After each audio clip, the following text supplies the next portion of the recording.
know, some bands are just out there and they'll just do what there's no planning, and you know, the fact you've got a manager and everything, it all seemed nicely planned, you know, and maybe it's not like appearances are deceiving. Yeah, maybe. Yeah.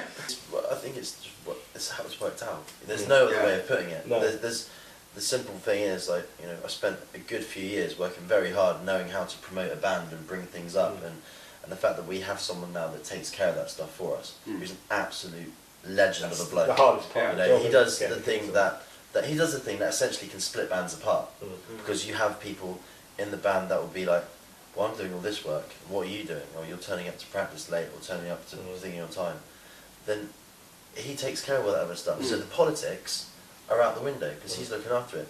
All we have to do is worry about writing the music, making sure that we're doing the best thing possible and playing a great live show. We're talking about the legend that is Tony Williams. We're talking about Tony Williams. Got to give him a plug. Fair play to him. You know, I see a lot of bands, you know, particularly an individual in a band do all the work, and as you say, you know, somebody turns up late for practice or whatever, and it's all about sort of coordination, and you know, there's sometimes one person working a lot harder, and they get a little resentful of it. You know, which just doesn't give good chemistry. No, not at all. Especially in a unit like us, where, you know, we thrive with everyone doing different parts and not duplicating things, so we have to really be cohesive together in the right direction. And then you throw on top of it the fact that we all sing.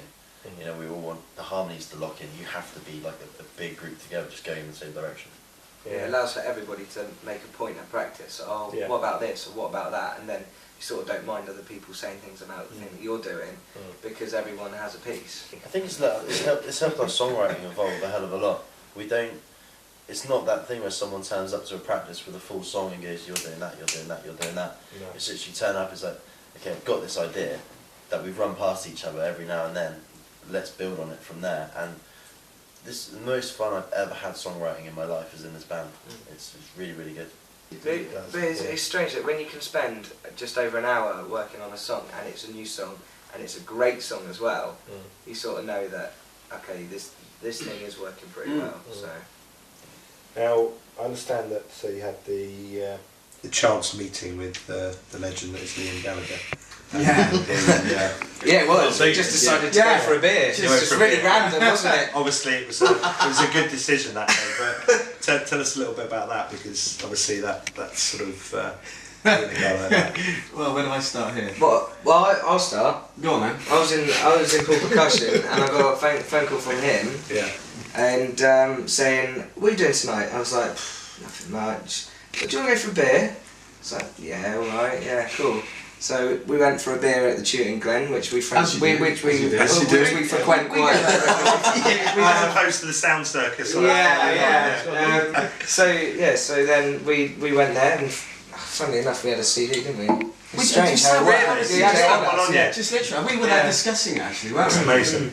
And this dude in a black leather jacket walks past, and I'm like, that's him. That's him. And he sorted up to the bar, and I was thinking, right, what's he going to order? Bottle of Jack Daniels and something like that. And they had black coffee and a mineral water. And a mineral water. Yeah.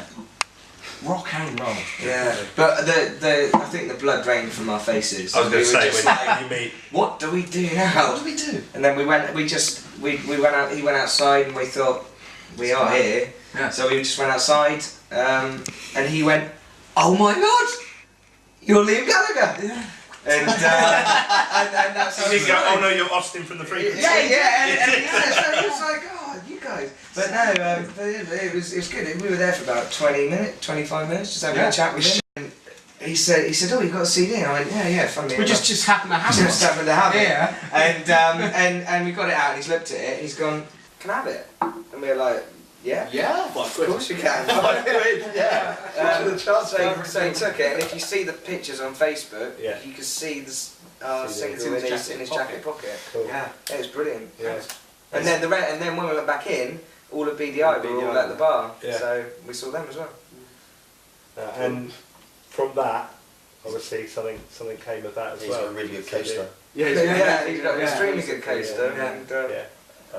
Well, from that, I think I might put it on McGee's radar a little bit more. Yeah, well, exactly. I think that's where things kind of got put onto McGee's radar a bit more, and we got invited up to do the showcase for him, Yeah. which was really, really good. Mhm. Which is that was In Brixton, wasn't it? in Brixton Jam, yeah. So that was our favourite London gig.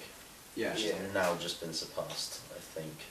You played the 100 Club. Yeah. Yeah. Amazing. What a venue. That was really What amazing. What Yeah. a venue.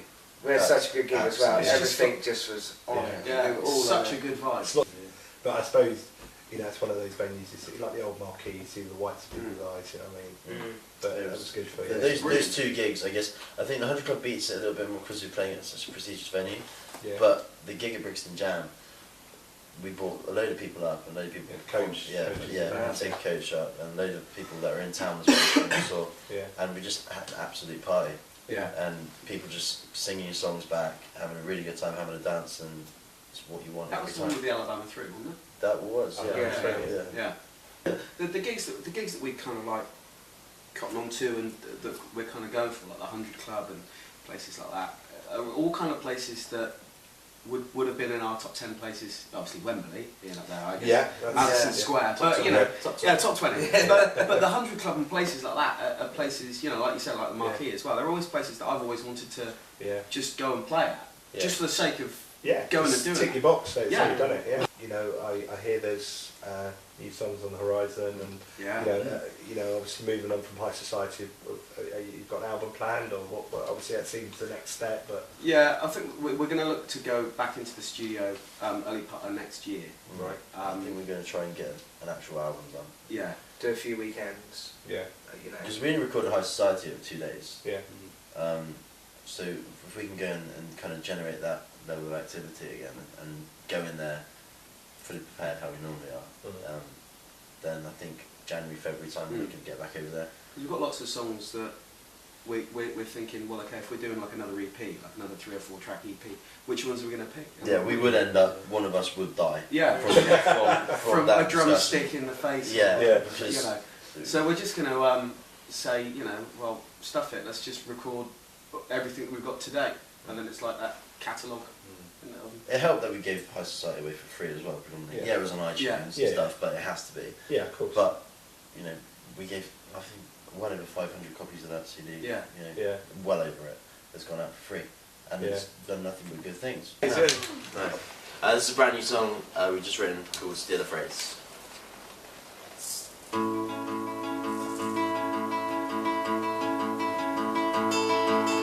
Life's unfolded, but you're not running away.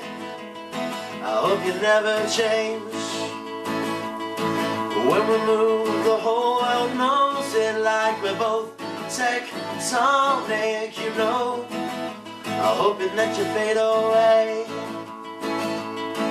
and we still have time to live like idols, running, hoping that we'll never fade. But when it rains, we go crazy, then love being lazy, you know. I'm hoping that you'll never fade. 1, 2, 3, 4.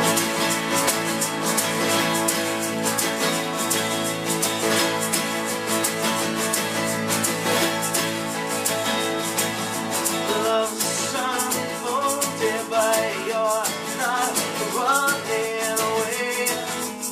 I hope you never change. When we move, the whole world knows it, like we're both taking something, you know. I hope you never fade away, yeah. We'll still have time to live like idols, running. Hoping that you never feel. When it rains, we go crazy. That love being lazy, you know. I'm hoping that you never fade. Can I try to steal a phrase? Can I try to steal a moment of all the pieces to build you back up again? Can I try to steal a phrase? Can I try to steal a moment of all the pieces, build it back up again?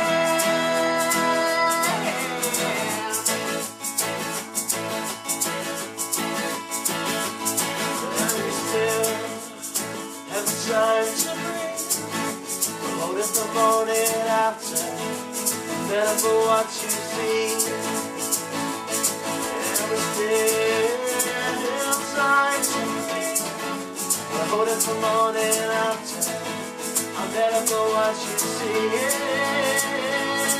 But we still have time to live like I go running, hoping that you never miss.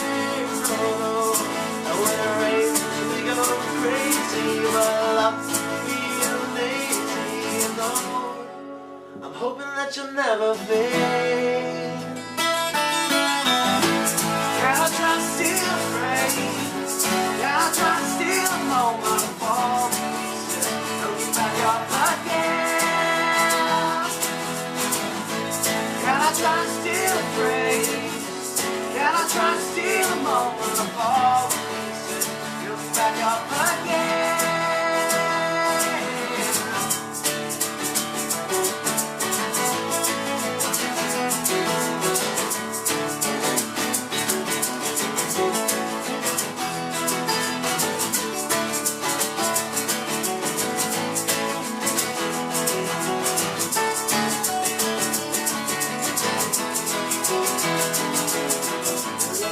Unfolding, but you're not running away.